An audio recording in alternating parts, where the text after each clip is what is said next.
1935 government of India act 1935 అనేది బ్రిటన్లో చట్టం తీసుకొచ్చారు. ఓకే. బ్రిటిష్ పార్లమెంటే కదా అప్పట్లో చట్టాలు చేసింది. 1935లో అంతకుముందు 1909లో ఒక రిఫార్ము.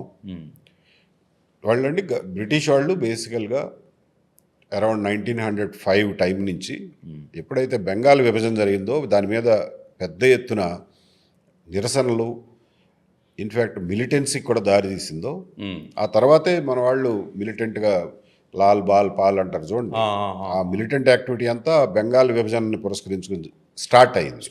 ఓకే. అంటే విపరీతంగా రియాక్ట్ అవ్వడం మొదలెట్టారు ఇండియన్స్.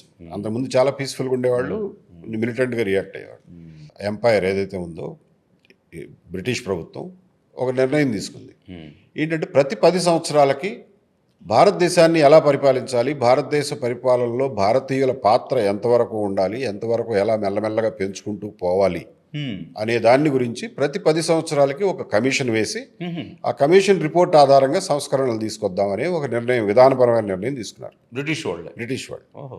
ఆ నిర్ణయానికి కట్టుబడి 1909లో మార్లే మింటో అనే కమిషన్ వేశారు. వాళ్ళు కొన్ని రిఫార్మ్స్ సజెస్ట్ చేశారు. మార్లే మింటో రిఫార్మ్స్ అంటారు 1909లో.